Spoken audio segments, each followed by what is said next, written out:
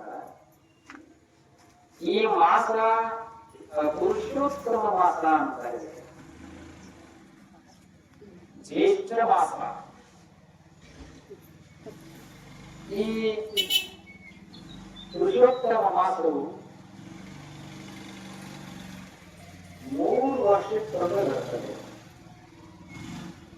ಅತ್ಯಂತ ಅಪರೂಪದ ತಿಂಗಳು. ಈ ತಿಂಗಳೊಳಗೆ ನಾಮಸ್ಮರಣೆ ಮಾಡಬೇಕು ಅಂತ ಹೇಳ್ತೇವೆ. ನಾಮಸ್ಮರಣೆ. ಈ ನಾಮಸ್ಮರಣೆಯನ್ನು ಮಾಡುವುದರಿಂದ ನಮಗೆ ಅಲೌಕಿಕವಾಗಿರತಕ್ಕಂಥ ಲಾಭಗಳು ಆಗ್ತವೆ. ಲಾಭ ಅಂತಂದ್ರೆ ನಾವು ನಮ್ಮ ಲಕ್ಷ್ಯ ರೊಕ್ಕ, ಹೊಲ, ಮಣಿ ಇದ್ರ ಕಡೆ ಲಕ್ಷ್ಯ ಹೋಗ್ತದೆ. ಆದ್ರೆ ಅದು ಲೌಕಿಕಗಳಿಲ್ಲ. ನಾವು ಹೇಳುವಂಥದ್ದು ಪೂಜ್ಯರು ಹೇಳ್ಕೊಂಡು ಬಂದಿರತಕ್ಕಂಥದ್ದು ಯಾವುದು ಅಂತಂದ್ರೆ ಅಲೌಕಿಕವಾಗಿರತಕ್ಕಂಥ ಲಾಭ. ಅದಕ್ಕೆ ಮನುಷ್ಯ ಕುಲ ಜನನದ ಲಾಭವಾಗುವುದು ಅಂದ್ರೆ ನಾನು ಯಾರು ತಿಳ್ಕೋ. ಲಾಭ ಫಾಯಿದಾ ಅಂತಂದ್ರೆ ಮನುಷ್ಯ ಕುಲ ಜನನದ ಲಾಭ. ನಾನು ಮನುಷ್ಯನಾಗಿ ಹುಟ್ಟಿದ್ದೇನೆ.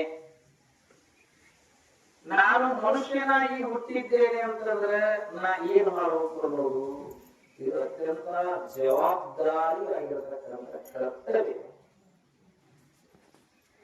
ಹುಟ್ಟಿ ಬಂದೀವಂತಂದ್ರೆ ಯಥಾವತ್ ಎಲ್ಲ ನಂಗ ಪಶು ಪಕ್ಷಿಗಳು ಬದುಕಿದಂಗೆ ನಾವು ಕೂಡ ಕೆಲವು ದಿವಸಗಳ ಪರ್ಯಂತ ಬದುಕಿ ಎಷ್ಟೋ ಜನ ಹಂಗ ಹೋದವರ. ಆದ್ರೆ ನಾವು ಶರಣರು ಅಂತವರಲ್ಲ. ಅವ್ರು ಏನು ಬಂದಾರಲ್ಲ, ನಮ್ಮ ಜನ್ಮವನ್ನ ಸಾರ್ಥಕತೆ ಮಾಡಿಕೊಳ್ಳುವುದರೊಂದಿಗೆ ಈ ಲೋಕಕ್ಕೆ ಮೊದಲು ಪ್ರಕಾರವನ್ನ ನಾವು ಹೆಂಗ್ ಬದುಕ್ತೀವಿ, ನಾವೆಲ್ಲ ಸದುಹೃದಯಗಳಾಗಿರ್ಬೇಕು ಅಂತ. ಅರ್ಥಾತ್ ಭಗವಂತ ನಮ್ಗೆ ಎಲ್ಲಾನು ಕೊಟ್ಟಾನು ಅಂದಾಗ ನಾವು ಕೂಡ ಸಮಾಜಕ್ಕೆ ಏನಾದರೂ ಕೊಡಬೇಕು.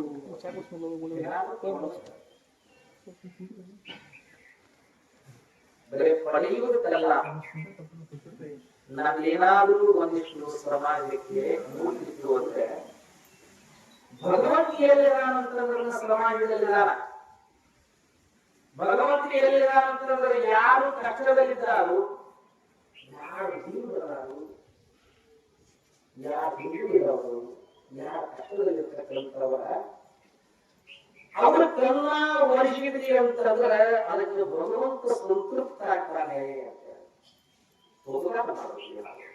ಅಂತಂದ್ರೆ ನಾವೇನು ವಿಶೇಷವಾಗಿ ಉಪಕಾರವನ್ನು ಏನೂ ಮಾಡೋದಿಲ್ಲ, ನಾವೇನು ತಂದಿನೂ ಇಲ್ಲ, ಒಯ್ಯೋದೂ ಇಲ್ಲ.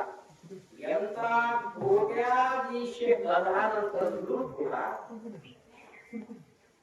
ಇರುವಾಗ ಏನು ಉಂಟಾನೋ ತಿಂತಾನೋ ಅಷ್ಟೇ ಕರೆ. ಈ ಮಿಕ್ಕದ ಎಲ್ಲವನ್ನ ಇಲ್ಲೇ ಬಿಟ್ಟು ಬಿಡ್ತಾನ. ಅದು ಹೋಗ್ತಾನಂತಂದ್ರೆ ಬರೀ ಹೋಗುವುದು ಅಷ್ಟ ಅಲ್ಲ, ಹೇಳಾರ್ದ ಕೇಳಾರ್ದ ಹೋಗ್ತಾನ. ಹೆಂಡತಿ ಹೇಳಂಗಿಲ್ಲ, ಮಕ್ಕಳಿಗೆ ಹೇಳಂಗಿಲ್ಲ, ಬಂಧು ಬಳಗದವ್ರಿಗೆ ಹೇಳಂಗಿಲ್ಲ. ಎಷ್ಟು ವಿಚಿತ್ರ ಜಗತ್ತೈತಿ ಅಂತಂದ್ರೆ ಇದು ವೈಚಿತ್ರ್ಯ ಅಂತೀವ. ಇದಕ್ಕೆ ಯಾರಿಗೆ ಏನು ಹೇಳಂಗಿಲ್ಲ. ಇಲ್ಲೇ ಕೂತಿದ್ದ ವಾದ ಅಂತಂದ್ರೆ ಅಷ್ಟು ಹತ್ತಿರ ನಶ್ವರ ಇದೆ. ಮೈ ತುಂಬ ಬಂಗಾರ ಹಾಕೊಂಡ್ರಿ ಅಂತಂದ್ರೆ ಶಿವ ಹಾಡಿ ಹೋಗ್ತು ಅಂತಂದ್ರೆ ಆ ಬಂಗಾರ ಯಾರ ತಗೋತಾರ ಏನಾದ್ರು ಗೊತ್ತಾಗ್ತದೆ. ಅವು ರಕ್ಷಣೆ ಆಗಿ ಉಳಿತಾವ. ಬಂಗಾರ ಒಡವೆ ವಸ್ತುಗಳು ವಸ್ತುಗಳು ಎಲ್ಲವೂ ಜಾಪಾನ್ ಆಗಿ ಅದಾವ. ಆದ್ರೆ ನಾವು ಜಾಪಾನ್ ಆಗಿಲ್ಲ. ನಾವು ಯಾಕಿಲ್ಲ? ನಾವು ಒಂದಿನ ಹೋಗ್ತೀವಿ ಎಷ್ಟೇ ದಿವಸ ಎಷ್ಟೇ ವರ್ಷ ಇರಬೇಕು ಎನ್ನುವ ಕಟ್ಟು ಕಾಲ ಹೇಳ್ಕೊಂಡು ಬರ್ತಾನ. ನಾವು ಇಷ್ಟೇ ದಿವಸ ಎಷ್ಟೇ ವರ್ಷ ಇರಬೇಕಂತೇಳಿ ಒಂದು ಲಿಖಿತ ಇದೆ. ಆ ಲಿಖಿತ ಪ್ರಕಾರ ನಾವ ಬದುಕಬೇಕಾಗಿದ್ವಿ. ಆದ್ರೆ ನಮ್ಮ ಬದುಕಿ ಹೆಂಗಿರಬೇಕು ಅಂದ್ರೆ ಭಗವಂತ ಮೆಚ್ಚುವಂಗಿರಬೇಕು. ಜನ ನಮ್ಮನ್ನು ಮೆಚ್ಚುತ್ತಾರೋ ಬಿಡ್ತಾರೋ ಗೊತ್ತಿಲ್ಲ. ಲೋಕದ ಜನ ಮೆಚ್ತಾರೋ ಬಿಡ್ತಾರೋ ಗೊತ್ತಿಲ್ಲ. ಒಬ್ಬರು ಒಂಥರ ಅಂದ್ರೆ ಇನ್ನೊಬ್ಬರು ಒಂಥರ ಆಗ್ತಿರ್ತಾರೆ. ಒಬ್ಬರು ಹೊಗಳಿರ್ತಾರ, ಒಬ್ಬರು ತೆಗೊಳ್ತಿರ್ತಾರೆ. ಇದು ನೋಡಿ ನಡೀಬೇಕ. ನಮಗೆ ಹೊಗಳೋದು ಬೇಡ, ತೆಗಳೋದು ಬೇಡ. ಭಗವಂತ ಮೆಚ್ಚಬೇಕು. ನಮ್ಮ ಮನಸ್ಸಿಗೂ ಭಗವಂತನಿಗೂ ಸಾಕ್ಷಾತ್ಕಾರ ಬಿಡಬೇಕು. ನಾನು ನಡೆವ ಹಾಗೆ ಸರಿ ಇದೆ. ಹಾಗಾಗಿ ಹಂಚಿ ತಿನ್ನೋ ಬುದ್ಧಿಯನ್ನ ನಾವು ಕಲಿಬೇಕಂತ ಹಂಚಿ ತಿನ್ನೋದು. ನಮಗೆ ಗೊಂದಲ ರೊಟ್ಟಿ ತಂದ್ರು ಕೂಡ ಅದರೊಳಗೆ ಆ ಕಾಲಕ್ಕೆ ಆ ಸಮಯಕ್ಕೆ ಯಾರಾದ್ರೂ ಬಂದ್ರೆ ಅದರೊಳಗೆ ಇನ್ನೊಬ್ಬರಿಗೆ ಕೊಡು. ಪಟ್ಟಿ ಅಂತಂದ್ರೆ ನಿನ್ನ ಕೈ ಸ್ವಲ್ಪ ವೃಕ್ಷ ಆಗ್ತದೆ ಅಂತ ನಿನ್ನ ಕೈ ಒಮ್ಮೆ ಕೊಟ್ಟು ನೋಡಿ. ನೀನು ಪಟ್ಟಿ ಅಂತಂದ್ರೆ ನಿನ್ನ ಕೈ ಸ್ವಲ್ಪ ವೃಕ್ಷ ಆಗ್ತದೆ. ನೀ ಕೊಡಲಿಲ್ಲ ಅಂತಂದ್ರೆ ಯುದ್ಧ ಸಂಪರ್ಕನ್ನ ಕಳ್ಕೊಳ್ತೀವಿ. ಅದಕ್ಕೆ ದಾನವು ಅತ್ಯಂತ ಶ್ರೇಷ್ಠ ಆಗಿರತಕ್ಕಂಥದ್ದು. ದಾನದಿಂದ ಏನು ಪ್ರಾಪ್ತಿ ಆಗ್ತದೆ ಅಂತಂದ್ರೆ ಪುಣ್ಯ ಪ್ರಾಪ್ತಿ ಆಗ್ತದೆ. ಪುಣ್ಯ. ಅದಕ್ಕೆ ಶ್ರೀಮನ್ ಶಿವಶ್ರೀಗಳು ಏನ್ ಹೇಳ್ಕೊಂಡು ಬಂದಾರ ಅಂತಂದ್ರೆ ದುರಿತ ಕರ್ಮವನ್ನಲ್ಲದಿರು ಕೆಟ್ಟ ಕೆಲಸ ಮಾಡಬೇಡ, ಕೆಟ್ಟ ಆಲೋಚನೆಗಳನ್ನ ಮಾಡಬೇಡ, ಇನ್ನೊಬ್ಬರ ಮನಸ್ಸನ್ನ ನೋಯಿಸಬೇಡ. ಇದೆಲ್ಲ ಮುಂದೆ ಏನು ಮಾಡೋದಂದ್ರ ಪುಣ್ಯವನ್ನೇ ಮಾಡು. ಪುಣ್ಯ ಮಾಡಿದೆ ಅಂದ್ರೆ ನೀನು ಈಗ ಮತ್ತು ಪರದಲ್ಲಿ ನಿನಗೆ ಇಲ್ಲಿಯೂ ಸುಖ ಪ್ರಾಪ್ತಿಯಾಗಿದೆ. ಈ ಪುಣ್ಯದಿಂದ ಪುಣ್ಯವಶಾತ್ ಹಲವು ನಿನ್ನ ಇಚ್ಛೆ ಭಾಗ್ಯಗಳು ಎಲ್ಲವೂ ಪೂರ್ಣ ಆಗ್ತದೆ ಅಂತ ಸೂಚನೆ ಬರ್ತಾರೆ. ಹೀಗಾಗಿ ನಾವೇನು ಕಲಿಬೇಕಾಗಿತ್ತು, ಕಲಿಯುವುದು ಏನಂದ್ರ ಪುಣ್ಯ ಮಾಡೋದನ್ನ ಪುಣ್ಯ ಮಾಡೋದು. ನಾವು ದೊಡ್ಡ ಪುಣ್ಯವನ್ನೇ ಮಾಡಿದ್ದಾರೆ. ಅದಕ್ಕೆ ಇವತ್ತು ಅಧಿಕ ಮಾಸ ಪುರುಷೋತ್ತಮ ಅಧಿಕ ಮಾಸದ ಅಂಗವಾಗಿ ಒಂದು ತಿಂಗಳ ಪರ್ಯಂತ ನಾವು ಏನೋ ನಾಮಸ್ಮರಣೆಯನ್ನು ಮಾಡ್ತಾ ಬಂದಿದ್ದೇವೆ. ಇವತ್ತು ಅಧಿಕ ಮಾಸಕ್ಕೆ ಸಮಾರೋಪ, ಅಧಿಕ ಮಾಸಕ್ಕೆ ಸಮಾರೋಪ. ಹೀಗಾಗಿ ನಾವು ಈ ಅಧಿಕ ಮಾಸದ ಮನೆಯೊಳಗಿದ್ದಾರು ಮಾಡು, ಮಠವಾಗಿದ್ದಾರ ಮಾಡು, ನಿನ್ನ ಕಾಯಕ ಮಾಡ್ಕೊತಾರ ಮಾಡು, ಮತ್ತೆ ಏನ್ ಮಾಡ್ತೀವಿ ಮಾಡು, ನಿನ್ನ ಕಾಯಕ ಮಾಡುವ ಕಾಲಕ್ಕೆ ನಾಮಸ್ಮರಣೆ ಮಠಕ್ಕೆ ಬರ್ಬೇಕಂದ್ರೆ ಅಂತ ಏನಿಲ್ಲ.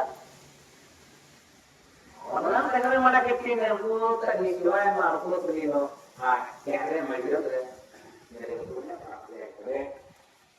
ಅದ್ರ ಜೊತೆಗೆ ಭಗವಂತ ನಿನಗೆ ಎಲ್ಲಾ ಸಂಪತ್ತು ಕೊಟ್ಟಾನಂತಂದ್ರೆ ನಿನಗಿಂತ ಕೆಳಗಾರನು ಅವರಿಗೆ ನೀನು ಒಂದಿಷ್ಟು ಸಹಾಯಸ್ತವನ್ನ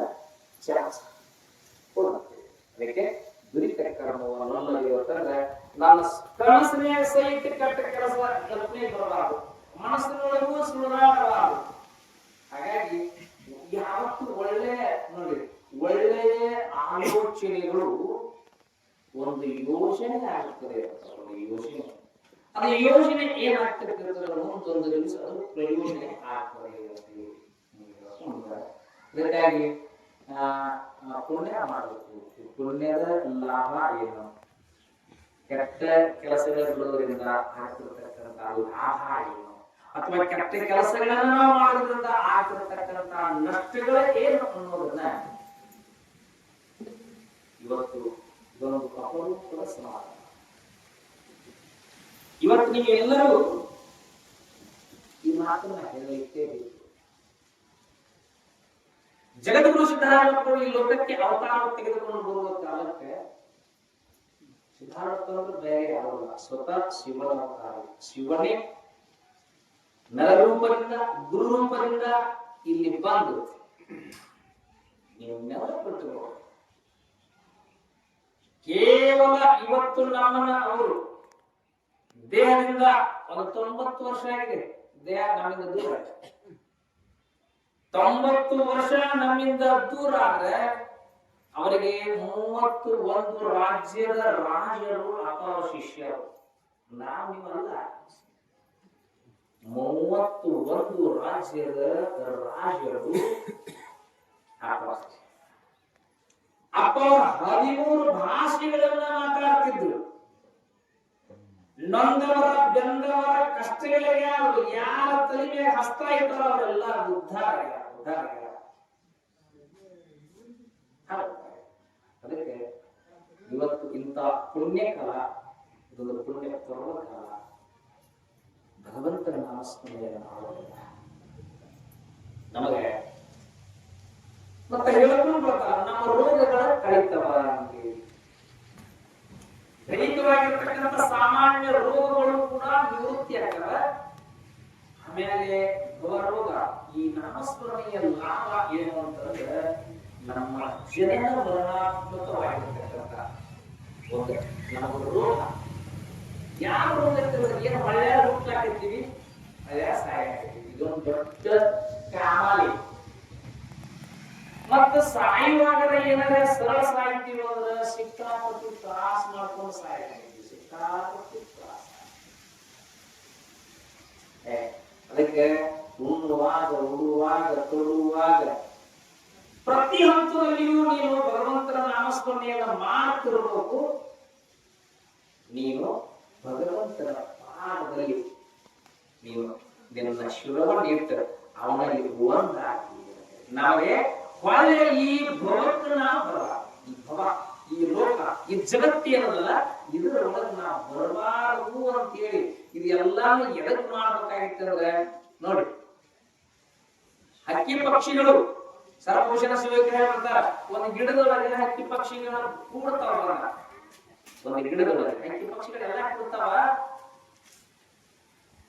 ಸಂಜೀನೇ ಬಂದು ಕೂಡ್ತಾವ, ಬೆಳತಾನು ಆ ಗಿಡದೊಳಗೆ ಇರ್ತಾವ. ಹೊತ್ತೀರ ತಮ್ಮ ಗಿಡದಲ್ಲಿ ಹಾರಿ ಬಿಡ್ತಾವ ಹಕ್ಕಿ ಪಕ್ಷಿಗಳು. ಹಾಗೆ ನಮ್ಮ ಸಂಸಾರ ಅನ್ನೋದು ಒಂದು ವೃಕ್ಷ, ಇದು ಒಂದು ಗಿಡ, ಇದು ಒಂದು ಆಲದ ಮರ ಐತೆ ಅಂತ ಇಟ್ಕೋರಿ. ವಿಷಯಗಳ ಅನುಮಾನ ಆಗಿರೋ ಅವರಿಗೆ ನಿರಾಕಾರ, ಅವರಿಗೆ ಗುರುವಾಗಬೇಕು ಅಂತ ಅವ್ರಿಗೆ ಕ್ಷಣ ಮುಕ್ತಿ ಆಗತ್ತೆ. ಈಗ ಬರುತ್ತೆ, ಈಗ ಯಾವಾಗ ಅಂತ ವಿಷಯಗಳ ಮೂಲಕ ಮನಸ್ಸನ್ನ ತ್ಯಾಗ ಮಾಡಿ ಸರಿಸಿ ವೈರಾಗ್ಯದಿಂದ ಮನಸ್ಸಿಗೆ ಗುರು ಉಪದೇಶ ಮಾಡಲ್ಲ, ಗುರು ಉಪದೇಶ ಮಾಡಲ್ಲ, ತತ್ಕ್ಷಣ ಮುಕ್ತಿಗೆ ಬರಲ್ಲ. ಅದಕ್ಕೆ ಶ್ರೀ ಗುರು ಉಪದೇಶಗಳ ಆಶೆ ದಾಗಳು ಕೇಳ ದಾಗಳ ಕೇಳ ಚರಕ ಮುಕ್ತಿ ಯಾಕೆ ಅವ್ರಿಗೆ ಮುಕ್ತಿ. ಆ ನಾಮಗಳಂತ ಭರವಸೆತಕ್ಕಂಥ ವ್ಯಕ್ತಿಗಳು ಮಾತ್ರ ಅಗಾಧ ಮುಕ್ತಿ ಅಂತ ಕೇಳಿದಾಗ ತಮ್ಮನ್ನ ಭರವಸೆ ಐತಿ. ಆ ಕಾರಣಕ್ಕಾಗಿ ಏನ್ ಮಾಡ್ತೀರ, ಪಾಪ ಮಾಡುವ ಕೆಲಸ ಮಾಡ್ತೀರೋ ಅಂದ್ರೆ ಬೇಡ, ಮುಂದೆ ಹೋಗಿಲ್ಲ. ಪಾಪ ಕಾರ್ಯಗಳನ್ನ ನೀವು ಬಿಡು. ಹಾಗಾಗಿ ಏನ್ ಮಾಡಪ್ಪ ಶಿಷ್ಯ, ಪುಣ್ಯ ಕೆಲಸ ಪಾಪ ಕೆಲಸ ಬಿಡು, ಪುಣ್ಯ ಕೆಲಸ ಮಾಡ್ಬೋದು. ಅವಾಗ ಪುಣ್ಯ ಯಾಕೆ ಒಳಗ ಅನಾದ ಕಾರಣಗಳು ಮಾಡಬಾರದು. ಹೊಸ ಕೆಲಸಗಳು ಮಾಡಿ ಮನಸ್ಸು ಮದುವೆ ಆಗಿರ್ತದೆ. ಅನಾದ ಕಾರಣಗಳು ಆ ಮದುವೆ ಆಗಿರ್ತಕ್ಕಂಥದ್ದನ್ನ ಸ್ವಚ್ಛ ಮಾಡಬೇಕಾಗಿರ್ತಾರೆ. ಗುರು ಮುಖಾಂತರವಾಗಿ ಸಾಧನೆ ಇಟ್ಕೊಂಡು ಆ ಸಾಧನೆಯನ್ನ ಮಾಡೋದ್ರಿಂದ ಮಾಡೋದ್ರಿಂದ ಆ ಹೊರಸಂತಕ್ಕಂಥ ಹೋಗಿ ಇದ್ದಾಗ ನಮಗೆ ಶಾಂತಿ ಸಮಾಧಾನ ಅಲ್ಲಿ ಬರುತ್ತೆ. ಅಲ್ಲೇ ನಮ್ಮಲ್ಲಿ ಪರಮಾತ್ಮ ಸ್ವರೂಪರಲ್ಲ, ಅವರೇ ಪ್ರಕಾಶಿರ್ತಕ್ಕಂಥ ಪರಮಾತ್ಮ, ಅವರು ಆಮೇಲೆ ನಮ್ಮ ಸ್ವರೂಪ ಇರ್ತಕ್ಕಂಥ ಅವಾಗ ಗೊತ್ತಾಗುತ್ತೆ. ಕನ್ನಡಿ ಸ್ವಚ್ಛ ಸ್ವಚ್ಛ ಕಾಣ್ತು, ಕನ್ನಡಿ ಮೇಲೆ ಹಾಕಿದ್ರೆ ಹೆಂಗ್ ಮುಖ ಚಂದ ಕಾಣಿಗಳು, ಅದು ಹೊಸಾಗ ನಮ್ಮ ಆತ್ಮರೂಪ ನೀರು ಗೊತ್ತಾಗಿಲ್ಲ. ಇಲ್ಲೇ ದೇವರಲ್ಲ, ಕಾಶ್ಮೀರ ದೇವರಲ್ಲ, ತ್ರಿಶೂಲ ದೇವರಲ್ಲ, ಗೋಕರ್ಣ ದೇವರಲ್ಲ, ಎಲ್ಲೆಲ್ಲೋ ನಮ್ಗೆ ಊಹೆ ಆಗ್ತದೆ. ಆವಾಗ ಮನಸ್ಸು ಸಾಧನೆ ಮಾಡಿ ಮನಸ್ಸು ಸ್ವಚ್ಛ ಮಾಡ್ಕೊಂಡಾಗ ನಮ್ಮಲ್ಲೇ ಇರ್ತಕ್ಕಂಥ ಆತ್ಮಸ್ವರೂಪ ನಮಗೆ ಎಲ್ಲೂ ಇಲ್ಲ, ಅವಶ್ಯಕತೆ ಇಲ್ಲ. ಅವಾಗ ಒಂದು ಸಣ್ಣ ದೃಷ್ಟಾಂತ ತಿಳಿಯಾಗಿರೋದು, ಊರು ಬೆಳೆಯೋದು ಬಾಳಿತ್ತು, ಬಾಳು 4 ಬಾಳಿತ್ತು. ಆವಾಗ ಒಂದು 20 ನೀರು ತುಂಬಿತ್ತು, ಒಂದು 20 ಮ್ಯಾಲಿತ್ತು. ಆವಾಗ ಏನಾಗಿಪ್ಪ ಅಂತಂದ್ರೆ ಒಂದು 5 ರೂಪಾಯಿ ಸುತ್ತಿ ಹಾಕ್ತಾಗ ಉಳಿದ್ರೆ ಯಾವುದು ಉಳಿದು ಅದು ಅವಾಗ ನೀರು ಕಳೆದಿತ್ತು, ಕಾಣಲಿಲ್ಲ. ನೀರ ಕಳೆದಿತ್ತು, ಕಾಣಲಿಲ್ಲ. ಆವಾಗ ಒಂದು 2-3 ತಾಸು ಬಿಟ್ಟು ಕಳೆದಿಲ್ಲ, ತಿಳಿಯಾಕೋ ನೋಡು. ಅವಾಗ 20 ಕೆಳಗಿರ್ತಕ್ಕಂಥ ಹಾಕಿಲ್ಲ. ಅವಾಗ ಗುರುಗಳ ಕಾಣ ಹಾಕ್ತಾರೆ. ಯಾಕೆ ಮೌನವೇ ಇರ್ತಾರೆ, ಈಗಲೇ ಇರ್ತಾರೆ. ಆದ್ರೆ ಮೊದಲ ಕಾಲ 3 ವರ್ಷದಿಂದ ಕಾಣಲಿಲ್ಲ, 3 ವರ್ಷ ಬಿಟ್ಟು ಕಾಲ ರೀತಿ ಯಾಕೆ ಹಾಕಿಲ್ಲ, ನೀರಿನಲ್ಲಿ ದೋಷ ಇರ್ತಾರೆ. ರಾಣ ನೀರು ಆ 5 ರೂಪಾಯಿ ನೀರು ಕಾಣಲಿಲ್ಲ. ಒಂದು 3 ನೀರು ಸ್ವಚ್ಛ ಹೋಗಿ ಆ ಕಿಳಿ ನೀರೊಳಗೆ 6 ರೂಪಾಯಿ ಕಾಣಲಾಗೈತಿ. ಅದರ ಪ್ರಕಾರವಾಗಿ ಏನಾಗಿಪ್ಪ ನಾವು ಯಾವಾಗ ಇದ್ದಾಗ ಈ ಮನಸ್ಸಂತಕ್ಕಂಥ ಬಾಯಿಯದ ಕರಟಿಯಿಂದ ನಾವು ಕುಡ್ಕೊಂಡು ಬಂದವರು. ಅವಾಗ ನಾವು ತೋರಿಸಿದ ಆಗಂತ ಹೋಗಿದ್ವಿ. ನಾವು ಯಾಕೆ ಬಂದಿರುತ್ತೆ ಊಹೆ ನಾವು ಮಾಡ್ಬೇಕು. ಇದನ್ನ ಮನಸ್ಸ ಸ್ವಚ್ಛ ಮಾಡ್ಕೊಂಡಿಲ್ಲ, ಆತ್ಮಹತ್ಯೆ ಮಾಡ್ಕೊಂಡಿಲ್ಲ. ಸಮುದ್ರದಾಗ ಗುಳಿ ಕೂಡಾಗ ಶಾಂತ ಆಗಿರ್ತಾರೆ. ಸತ್ಸಂಗ ನಾವು ಪ್ರವೇಶ ಆಗಬೇಕಾಗೈತಿ. ಸತ್ಸಂಗ ಪ್ರವೇಶ ಆಗಿಲ್ಲ ಏನಾಗಬೇಕಪ್ಪ ಅಂತಂದ್ರ ಆ ತಿಳಿಯತಕ್ಕಂಥ ಧ್ಯಾನ ಹಂಗೆ ಸತ್ಸಂಗ ಗುರುಮುಖವಾಗಿ ಉದ್ದೇಶ ಕೇಳಿದ್ರ ಏನಾಗಬೇಕಪ್ಪ ಅಂತಂದ್ರ ನಮ್ಮ ಸ್ತ್ರೀಯ ಬಗ್ಗೆ ಯಾವಾಗ ಸ್ತ್ರೀ ಆಗೋ ನಮ್ಮಲ್ಲಿರ್ತಕ್ಕಂಥ ಜೀವಾತ್ಮ ಆತ್ಮ ಅಂತಕ್ಕಂಥದ್ದು ನಮ್ಮೆಲ್ಲ ಗೋಚರ ಆಗಕ್ಕೆ ಯಾರು ಹೇಳ್ತಾರೆ ಅವಶ್ಯಕತೆ ಇಲ್ಲ. ಅವರಲ್ಲಿ ಗುರುವಿನ ಆಶೀರ್ವಾದ ಇರ್ತದೆ. ಆ ಕಾಲಕ್ಕಾಗಿ ಸೂಚಕ ನಮ್ಮ ಮನಸ್ಸು ಗುರು ಮಹಾತ್ಮ ಯಾವ ಜಪ ಮಾಡ್ಕೊಂಡು ಆ ನೀರು ಕ್ರಿಯಾಕೋ ಒಳಗಿರ್ತಕ್ಕಂಥ ಆತ್ಮ ಸ್ವರೂಪರ್ತಕ್ಕಂಥದ್ದು ನಾವು ನಮಗೋಚರವಾಗಿ ಅವಾಗ ತಿರುಗಾಡ್ಬಿಡ್ತಾರೆ ನೋಡಿ. ಕಾಸಾಗಿ ಹೊತ್ತಿ, ಗೋಕರ್ಣಾಗಿ ಹೊತ್ತಿ, ಯಾವುದು ಹೊತ್ತಿ ಅವಾಗ ಬಿಡ್ತಾನು. ನಾ ಏನು ಸ್ವರೂಪ ಜಗತ್ತರ ಕಾರಣ ಏನು ನಮ್ಮ ಸ್ವರೂಪ ಎಲ್ಲೆಲ್ಲ ನಮ್ಮ ಸ್ವರೂಪ ಆತ್ಮ ಸ್ವರೂಪ ಆಗೈತಿ. ಯಾವಾಗ ಈ 3 ಕಲ್ಪನೆಯಾಗ ಮನುಷ್ಯ ಎಲ್ಲ ಯಾವ ಜ್ಞಾನ ಐತಿ, ಆ ಗುರು ಮುಖಾಂತರ ಹೇಳ್ತಿ. ಯಾವಾಗ ಜ್ಞಾನ ಅವಾಗ ಎಲ್ಲಿ ಬೇಕಾಗಿರ್ತಕ್ಕಂಥ ಶಕ್ತಿ ನಮಗೂ ಬರುತ್ತೆ, ನಿಮಗೂ ಬರುತ್ತೆ. ಆ ಉದ್ದೇಶಿಸಿದಾಗ ನೀರು ತಿಳಿಯಬೇಕಂತ ಯಾರು ತಿಳಿಯಬೇಕಂತ ಪುಣ್ಯ ಮಾಡೋದು ತಿಳಿಯಾಕೈತಲ್ಲ. ಪಾಪ ಅನ್ನೋದು ಬಿಡ್ರಿ, ಪುಣ್ಯ ಮಾಡ್ಕೊಂಡು ಮನ ಸಕಾಲ ಪುಣ್ಯ ಮಾಡಕ್ಕೆ ಏನೇ ಆಶಯಕ್ಕೆ ಏನು ಉದ್ದೇಶ ಸಕಾಲ ಯಾವುದೇ ಯಾವ ಏನು ಬೇಕಪ್ಪ ನಾವು ಗಟ್ಟಿಯಾಗಿ ಮಾಡ್ತಕ್ಕಂಥ ನಿಷ್ಕಾಮ ನಿಷ್ಕಾಮ ಪುಣ್ಯ ಈ ಸಕಾಲ ನಿಷ್ಕಾಮ ಆಗತ್ತೆ. ನಿಷ್ಕಾಮ ಸುದ್ದಿ ಮಾಡ್ತಿ ಯಾವಾಗ ಸುದ್ದಿ ಆಗ್ತದೆ ಆತ್ಮಹತ್ಯೆ ಆಗ್ತದೆ. ಈ ದೃಷ್ಟಿಕೋನ ಬಹಳ ಸೂಕ್ಷ್ಮ ಆ ಕಾರಣಕ್ಕಾಗಿ ಸಾಧನೆ ಮಾಡುವ ಸಾಧನೆ ಪಾಪ ಮಾಡೋದು ಬಿಡು, ಪುಣ್ಯ ಮಾಡೋದು ಕಲಿ. ಇದರ ಉದ್ದೇಶ ಇಷ್ಟ ಐತಿ. ಅದಕ್ಕಾಗಿ ಯಾವ ಸಹಾಯ ಆಗಬೇಕು, ದುಡ್ಡು ಪುಣ್ಯ ಮಾಡಬೇಕಿಲ್ಲ. ಏನಿದೆ ಹಣ ಇದ್ದಾಗಲೇ ಭಕ್ತಿ, ನೆನವಿದ್ದಾಗಲೇ ಸೇವ, ಗುಣವಿದ್ದಾಗಲೇ ಮಾಡಿ ಮುಕ್ತಿ ಪಡೆಯ. ದುಡ್ಡಿದ್ದಾಗ ದುಡ್ಡು ಸೇವೆ ಮಾಡಬೇಕು. ದುಡ್ಡಿಲ್ಲ ನೆನವೇ ಶಕ್ತಿ ಸರ್ವ ದೇಹಕ್ಕೆ ಭಗವತ್ ಶಕ್ತಿ ಹಣವಿದ್ದಾಗ ಭಕ್ತಿ, ನೆನವಿದ್ದಾಗ ಸೇವೆ, ಗುಣವಿದ್ದಾಗ ಮಾಡಿ ಸತ್ಸಂಗ ಸೇವೆ ಮಾಡಬೇಕು. ಸತ್ಸಂಗ ಮಾಡಿ ಪುಣ್ಯ ಹೇಳ್ಕೊಂಡು ಬಂದಲ್ಲ. ಆ ಕಾರಣಕ್ಕಾಗಿ ನಾವು ಯಾವಾಗಲೂ ಸತ್ಸಂಗದಾಗ ಇದ್ದೀವಲ್ಲ, ನಾವು ಯಾವ ದಾರಿ ಬರಂಗಿಲ್ಲ ಅಂತಕ್ಕಂಥ ಮಾತ್ರ ಪುಣ್ಯ ಭಾಷೆ ಸಾಗಬೇಕು. ಪುಣ್ಯ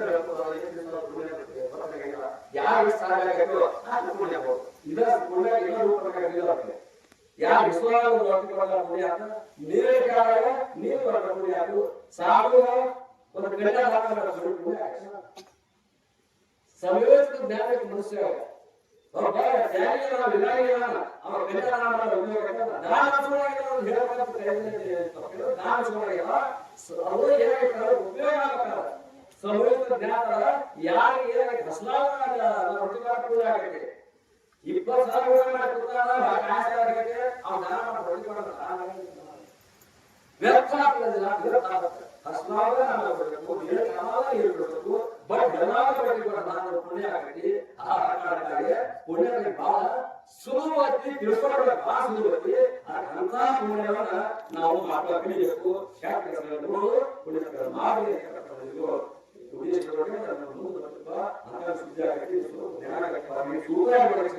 ಪುಣ್ಯ ಮಾಡ್ತಾರೆ. ಆ ಪ್ರಕಾರ ಎಲ್ಲ ನಾವು ಗುರುವಾಸನ ಯಾವ